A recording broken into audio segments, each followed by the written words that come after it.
يا ربي يا ربي يا ربي يا ربي بك نستنصر على أنفسنا. الله الله الله.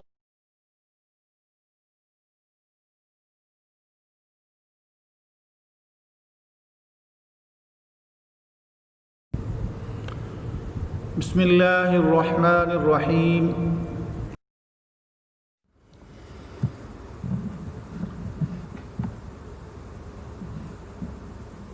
رب يسر ولا تعسر وتمم بالخير وبك نستعين. عزیز طلبہ، السلام علیکم ورحمۃ اللہ وبرکاتہ.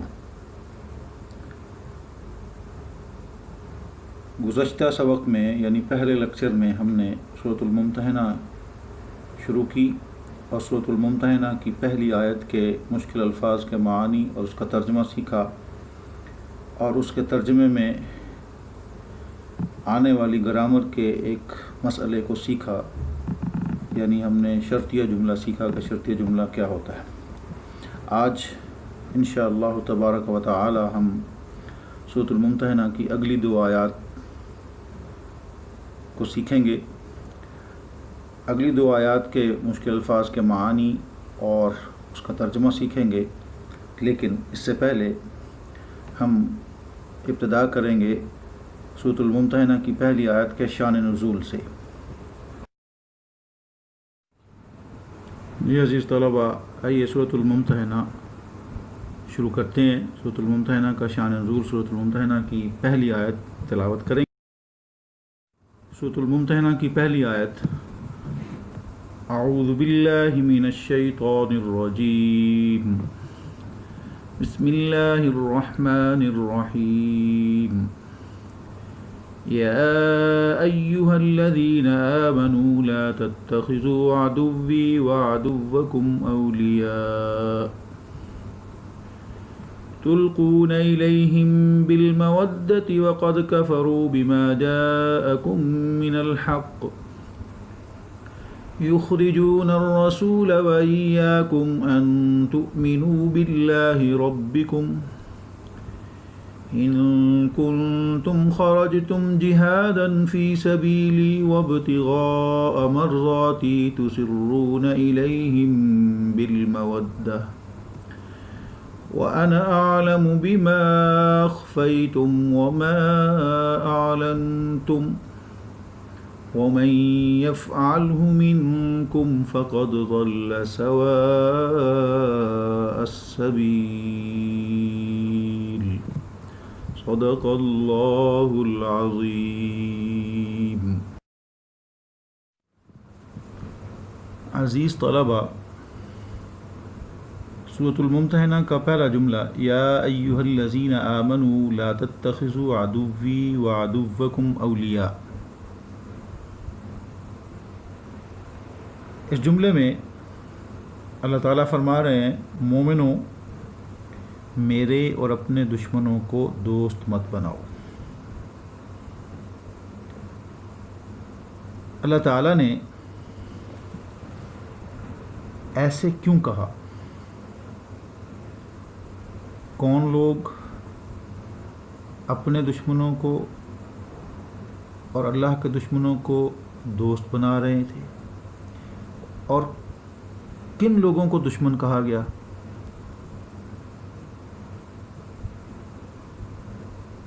یہ بات ہمیں اس آیہ مبارکہ کے شان نزول سے سمجھ آئے گی.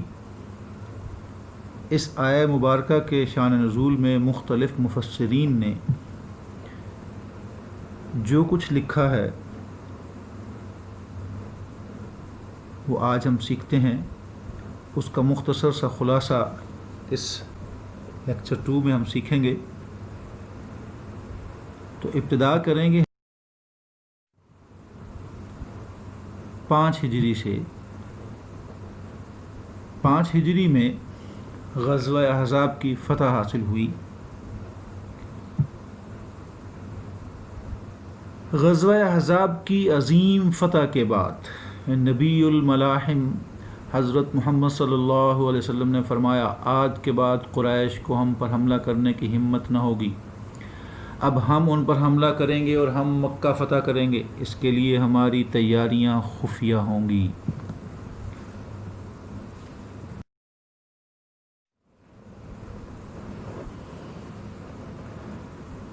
5 ہجری، 6 ہجری اور 7 ہجری، یہ 3 سال مسلمانوں کے لیے کامیابیوں اور فتوحات کا سلسلہ جاری ہوا۔ اللہ تعالیٰ نے مسلمانوں کو پے در پے کامیابیوں سے نوازا۔ احزاب، بنو قریظہ اور خیبر کی فتوحات قابل ذکر ہیں، جس سے اسلام اور مسلمانوں کو عظمت اور سربلندی حاصل ہوئی۔ قریش نے 6 ہجری میں ہونے والے معاہدہ حدیبیہ کو توڑ دیا تو نبی الملاحم علیہ الصلاۃ والسلام نے فتح مکہ کے لیے خفیہ تیاریاں تیز کر دیں۔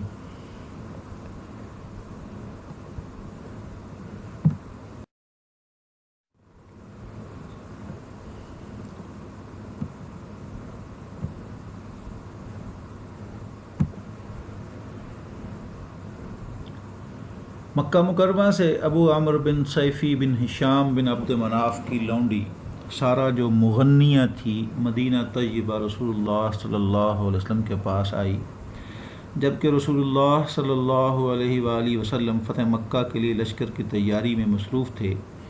رسول اللہ صلی اللہ علیہ وسلم نے پوچھا، اے سارہ کیا تو ہجرت کر کے آئی ہے؟ اس نے کہا نہیں۔ آپ صلی اللہ علیہ وسلم نے پوچھا کیا تو مسلمان ہو کر آئی ہے؟ اس نے کہا نہیں۔ آپ صلی اللہ علیہ وسلم نے پوچھا کس وجہ سے آئی ہو؟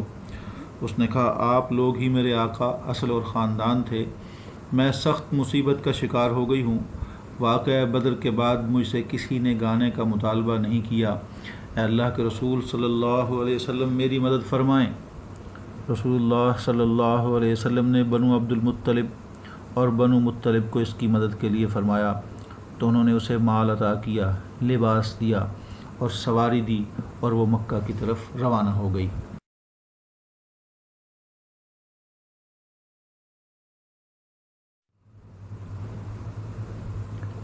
سارہ کے مدینہ کے قیام کے دوران جب بنو مطلب اور بنو عبد المطلب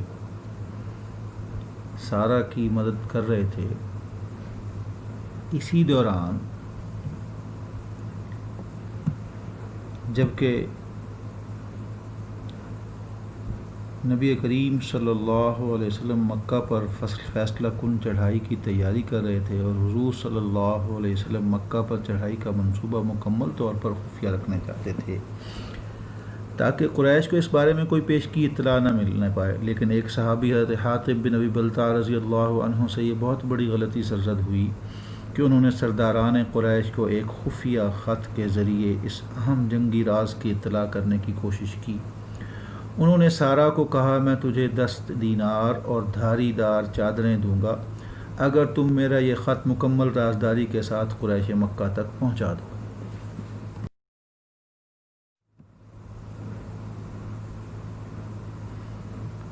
اس کے مدینہ سے روانہ ہونے کے بعد اللہ تعالیٰ نے بذریعہ وحی حضور صلی اللہ علیہ وآلہ وسلم کے اس بارے میں مطلع فرما دیا۔ حضور صلی اللہ علیہ وسلم نے حضرت علی، حضرت زبیر اور حضرت مقداد بن اسود رضی اللہ عنہم کو اس کے پیچھے روانہ فرما دیا، انہیں تیزی سے جانے کا حکم دیا اور فرمایا کہ مکہ کے راستے میں روضہ خاک کے مقام پر آپ لوگوں کو وہ ملے گی، اس کے پاس ایک خط ہے، وہ خط اس سے لے کر واپس آ جاؤ۔ روضہ خاک سے مراد باغ خاک ہے، روضہ عربی میں باغ کو کہتے ہیں۔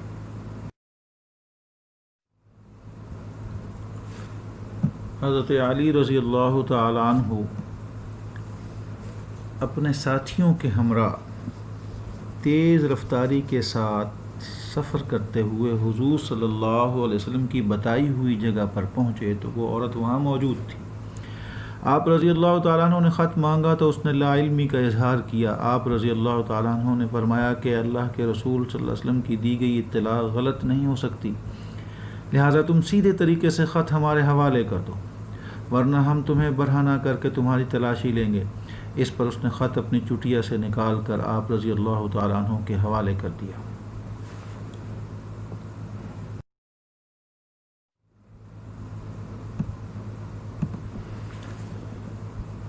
جب حضرت علی رضی اللہ تعالیٰ عنہ خط لے کر بارگاہ نبوی صلی اللہ علیہ وسلم پہ پہنچے تو رسول اللہ صلی اللہ علیہ وسلم نے حضرت حاطب رضی اللہ تعالیٰ عنہ کو بلا بھیجا۔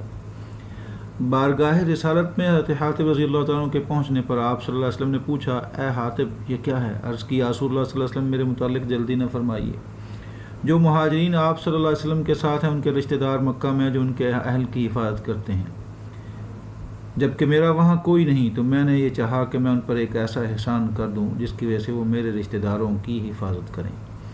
میں نے یہ عمل کفر یا دین سے ارتداد اختیار کرتے ہوئے نہیں کیا، اور نہ ہی اسلام کے بعد کفر کو پسند کرنے کی وجہ سے کیا ہے۔ نبی کریم صلی اللہ علیہ وسلم نے ارشاد فرمایا، صدقہ، اس نے سچ کہا۔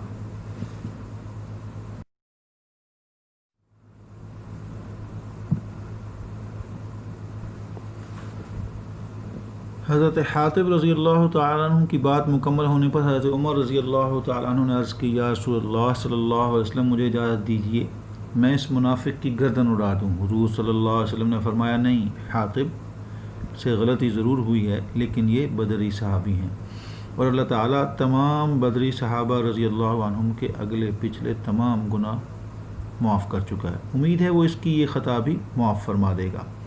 یہ سن کر حضرت عمر رضی اللہ عنہ رو دیے اور انہوں نے کہا، اللہ اعلم و رسولہ، اللہ اور اس کے رسول صلی اللہ علیہ وآلہ وسلم ہی سب سے زیادہ جانتے ہیں۔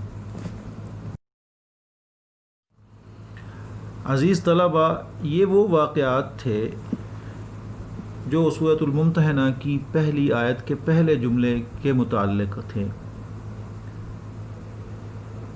اب ہم ذرا غور کریں گے کہ وہ کیا امور تھے جن کی وجہ سے اللہ تعالیٰ نے اور نبی کریم صلی اللہ علیہ وسلم نے حضرت حاطب بن ابی بلتع رضی اللہ تعالیٰ عنہ کی اس بہت بڑی غلطی کو معاف فرما دیا۔ حضرت حاطب بن ابی بلتع رضی اللہ تعالیٰ عنہ کامل ایمان کے حامل مومن تھے۔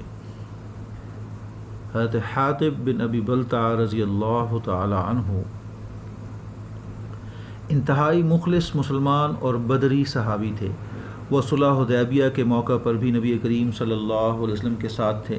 ان کے اہل و عیال اور کنب کے کچھ لوگ اس وقت تک مکہ مکرمہ میں تھے۔ انہیں پریشانی لاحق تھی کہ مسلمانوں کی مکہ پر لشکر کشی کی صورت میں قریش ان کے اہل خانہ کو انتقام کا نشانہ بنائیں گے۔ اس اندیشے کے پیش نظر انہوں نے حملے کی پیشگی اطلاع دے کر قریش مکہ پر گویا ایک بہت بڑا احسان کیا۔ ان کا خیال تھا کہ شاید اس احسان کا لحاظ رکھتے ہوئے وہ ان کے اہل و عیال کو کوئی گزند نہیں پہنچائیں گے۔ انہیں اس بات کا بھی کامل یقین تھا کہ میرے اس عمل سے اسلام اور مسلمانوں کو کوئی نقصان نہیں پہنچے گا۔ اس بات کا ثبوت مذکورہ خط کی عبارت ہے۔ آئیے اس خط کی عبارت کا مطالعہ کرتے ہیں۔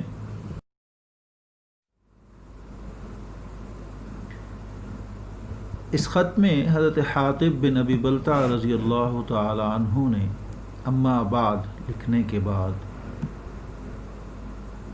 یہ لکھا، فإن رسول اللہ صلی اللہ علیہ وسلم قد توجہ الیکم بجیش کاللیل یسیر کالسیل وأقسم بالله لو لم يسر إليكم إلا وحده لأظفره الله بكم وأنجز له موعده فيكم فإن الله وليه وناصره۔ امام قرطبی نے سورۃ الممتحنہ کی تفسیر میں پہلی آیت کے شان نزول میں اس خط کو بیان فرمایا ہے۔ آئیے اس کے ترجمے پر غور کرتے ہیں۔ اے گروہ قریش، رسول اللہ صلی اللہ علیہ وسلم رات کی مانند تم پر ایک ہولناک لشکر لے کر آنے والے ہیں جو سیلاب کی طرح بہتا ہوگا۔ خدا کی قسم اگر رسول اللہ صلی اللہ علیہ وسلم بغیر لشکر کے خود بھی تنہا آ جائیں تو اللہ ضرور آپ صلی اللہ علیہ وسلم کو تم پر کامیابی عطا فرمائے گا، اور فتح و نصرت کا جو وعدہ ہے وہ ضرور پورا کرے گا، کیونکہ اللہ تعالیٰ ان کا حمایتی اور مددگار ہے۔ عزیز طلباء، حضرت حاتب بن ابی بلتع رضی اللہ تعالیٰ عنہ کی گفتگو جو انہوں نے نبی کریم صلی اللہ علیہ وسلم اور صحابہ کرام کی موجودگی میں کی، اور اس خط کی عبارت حضرت حاتب بن ابی بلتع رضی اللہ تعالیٰ عنہ کے کامل ایمان کی دلیل ہے۔ حضرت حاتب کے نبی کریم صلی اللہ علیہ وسلم کے الفاظ پر اتنا کامل یقین تھا کہ جو نبی کریم صلی اللہ علیہ وسلم نے فرمایا تھا کہ ہم مکہ پر حملہ کریں گے اور ہم مکہ فتح کریں گے، تو انہوں نے اس خط میں واضح طور پر لکھا کہ اللہ تعالیٰ نے جو فتح و نصرت کا وعدہ کیا ہے وہ اسے ضرور پورا کرے گا۔ اور حضرت حاتب بن ابی بلتع رضی اللہ تعالیٰ عنہ کا اس آیت پر کتنا کامل یقین تھا کہ وما ينطق عن الهوى ان هو الا وحی یوحى، کہ نبی کریم صلی اللہ علیہ وسلم اپنی خواہش نفس سے کچھ نہیں بولتے، بلکہ جو کچھ وہ بولتے ہیں وہ وحی الہی ہے۔ تو اس بات سے یہ ثابت ہوا کہ حضرت حاتب بن ابی بلتع رضی اللہ تعالی عنہ کو اس بات کا کامل یقین تھا کہ کچھ بھی ہو جائے میرے اس خط کے لکھنے کی وجہ سے اسلام کو، مسلمانوں کو کسی قسم کا نقصان پہنچنے کا کوئی خدشہ نہیں، کوئی خطرہ نہیں۔ لہٰذا نبی کریم صلی اللہ علیہ وسلم نے ان کی اس بات کا یقین کرتے ہوئے، اور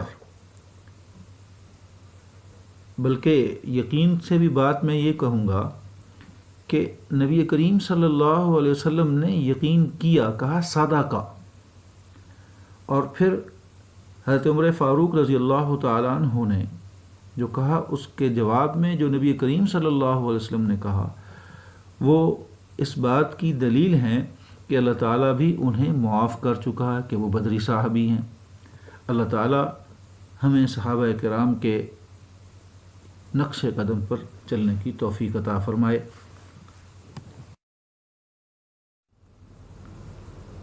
عزیز طلبہ، پہلی آیت کے شان نزول کے بعد دوسری اور تیسری آیت کی تلاوت، اس کے ترجمے اور مشکل الفاظ کو سیکھتے ہیں۔ آئیے ابتدا کرتے ہیں دوسری اور تیسری آیت کے تلاوت سے۔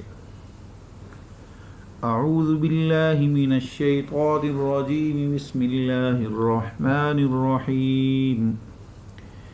ان یثقفوکم یکونوا لکم اعداء ویبسطوا الیکم ایدیہم والسنتہم بالسوء وودوا لو تکفرون۔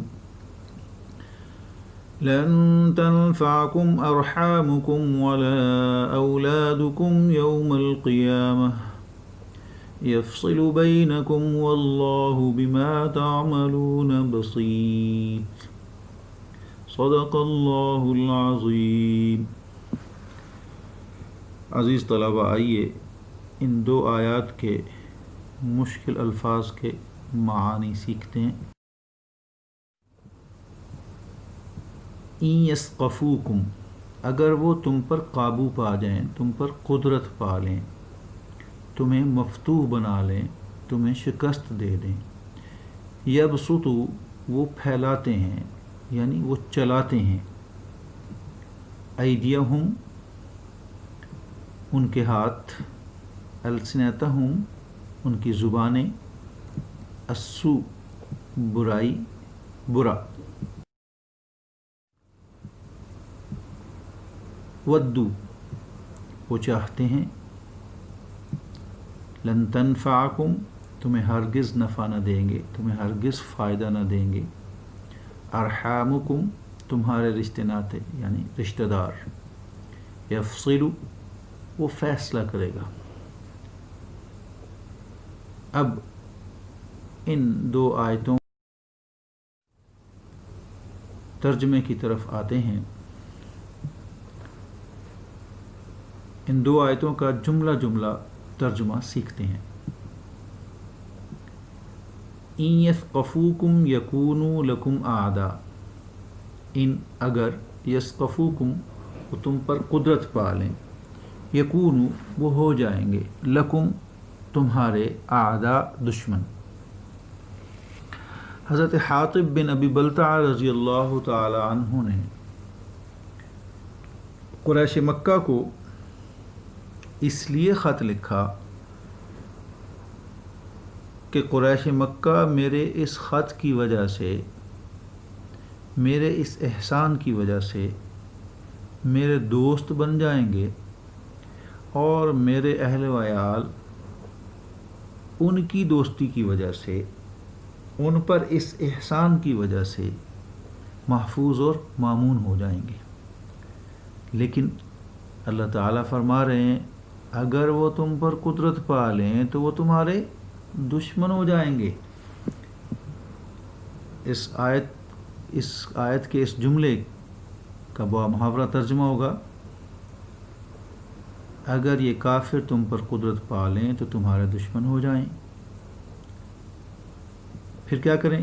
وَيَبْسُطُوا إِلَيْكُمْ أَيْدِيَهُمْ وَأَلْسِنَتَهُمْ بِالسُّوءِ، اور پھیلائیں الیکم تمہاری طرف، ایدیہم اپنے ہاتھ، وَأَلْسِنَتَهُمْ اور اپنی زبانیں، بالسوء برائی کے لیے. ہاتھوں کا پھیلانا دو طرح سے ہوتا ہے. اگر برائی کے لیے ہو، بری نیت سے ہو، تو اس کا مقصد ایذا پہنچانا ہوتا ہے. اور اگر پیار اور محبت کے لیے ہو تو وہ کیا ہوتا ہے؟ مثلا جیسے آپ پھیلاتے ہیں اپنے ہاتھ کسی اپنے دوست کو معانقے کے لیے، اسے گلے ملنے کے لیے، تو یہ آپ کا ہاتھ پھیلانا کس لیے ہوا؟ محبت کے لیے، پیار کے لیے. جبکہ اگر آپ کسی کے ساتھ زبان چلاتے ہیں، یعنی تعریف کرتے ہیں پیار محبت کے لیے، تو وہ زبان چلتی ہے کس کے لیے؟ پیار محبت کے لیے. اب زبان کا اور ہاتھوں کا پھیلانا، اس کو چلانا اگر ساتھ میں آ گیا بالسوء، تو پھر کیا ہو جائے گا؟ یبسطوا الیکم ایدیہم وَأَلْسِنَتَهُمْ بالسوء، بری نیت کے ساتھ، برائی کے لیے، یعنی تمہیں تکلیف پہنچانے کے لیے، تمہیں ایذا پہنچانے کے لیے. تو اس جملے کا بامحاورہ ترجمہ ہوگا اور ایذا کے لیے تم پر ہاتھ بھی چلائیں اور زبانیں بھی. وَوَدُّوا لَوْ تَكْفُرُونَ، وَوَدُّوا اور وہ چاہتے ہیں، وہ چاہیں، کیا چاہیں؟ یعنی ہاتھوں اور زبانوں کو چلانے کا ان کا مقصد کیا ہے؟ لَوْ تَكْفُرُونَ، کہ تم بھی کسی طرح کافر بن جاؤ. اس جملے کا ترجمہ، اور چاہتے ہیں کہ تم کسی طرح کافر ہو جاؤ.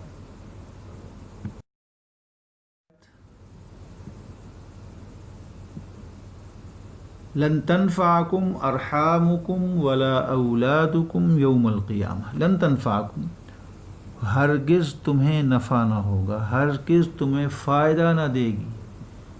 کیا چیز فائدہ نہ دے گی؟ کون فائدہ نہ دے گا؟ ارحامکم، تمہارے رشتہ دار، تمہارے خون کے رشتہ دار. ولا اولادکم، اور تمہاری اولاد. کب؟ یوم القیامہ، قیامت کے دن. حضرت حاطب بن ابی بلتع رضی اللہ تعالیٰ عنہ نے جو بہت بڑی غلطی کی، کس کے لیے کی، کس وجہ سے کی؟ اپنے رشتہ داروں اور اپنے اہل و عیال کے لیے، اپنی اولاد کے لیے غلطی کی.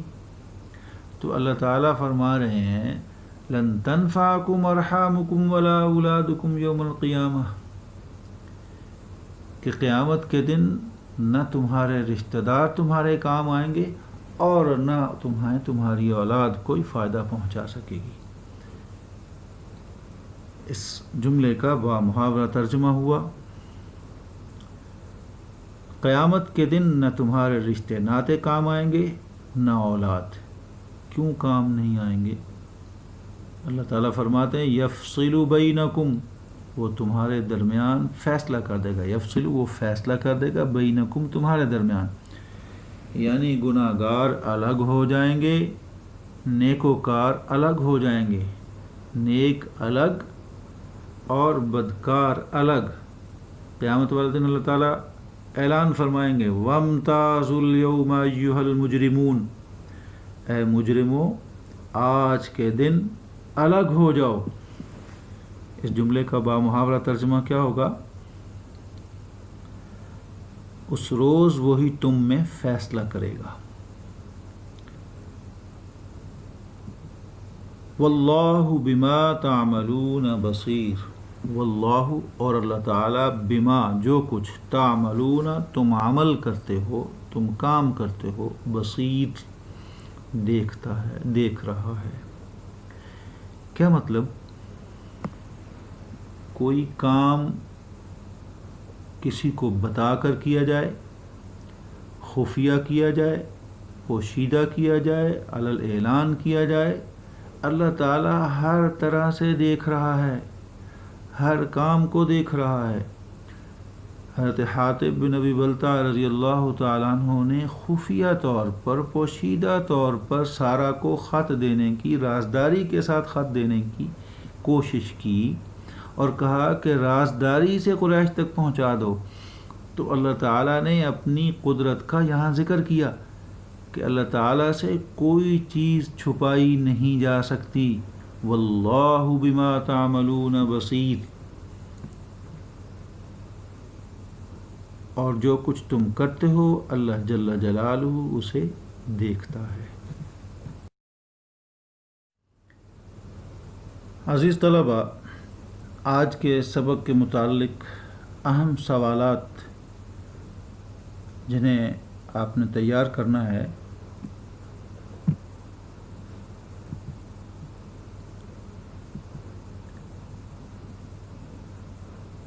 نمبر 1، مندرجہ ذیل آیات کا ترجمہ لکھیے۔ واللہ بما تعملون بصیر، معانی لکھیے۔ ان یثقفوکم، یہ دوسرا سوال، یفصلوا، اہل ایمان کا اسلام دشمن کفار کے ساتھ کیسا رویہ ہونا چاہیے؟ دشمنان حق کی کن باتوں کے سبب انہیں دوست اور رازدان بنانے سے منع کیا گیا ہے؟ جب اہل کفر مسلمانوں پر غلبہ پا لیتے ہیں تو ان کا اہل ایمان کے ساتھ کیا سلوک ہوتا ہے؟ عزیز طلبہ، یہ تھا آج کا سبق۔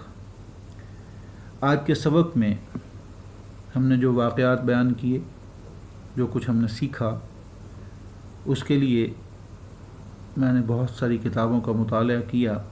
اس میں سے چند کتابیں خاص طور سے جو قابل ذکر ہیں، اگر آپ پڑھنا چاہیں اور تفصیل سے ان واقعات کو دیکھنا چاہیں، تفصیل سے ان واقعات کو پڑھنا چاہیں، تو آپ کے لیے بہت مفید ہوگا۔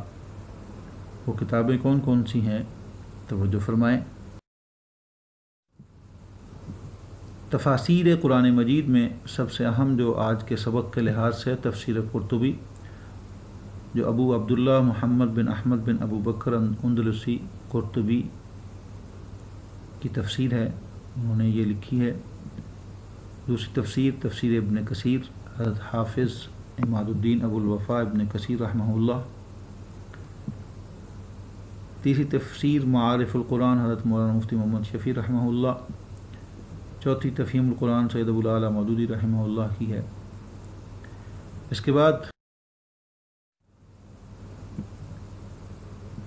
اہم کتابیں حضرت امام ابو عبداللہ محمد بن اسماعیل بخاری رحمہ اللہ کی جامع الصحیح، جسے ہم صحیح بخاری کہتے ہیں۔ دوسری امام مسلم کی کتاب صحیح مسلم۔ تیسری کتاب خاص طور سے جو سیرت کی کتاب ہے الرحیق المختوم مولانا صفی الرحمن مبارک پوری مدت اللہ کی، آپ سے درخواست ہے کہ ان کتابوں کا مطالعہ کریں، آپ کو انشاءاللہ بہت فائدہ ہوگا۔ اللہ تعالیٰ آج کی باتوں پر عمل کرنے کی توفیق عطا فرمائے۔ وآخر دعوانا ان الحمد للہ رب العالمین۔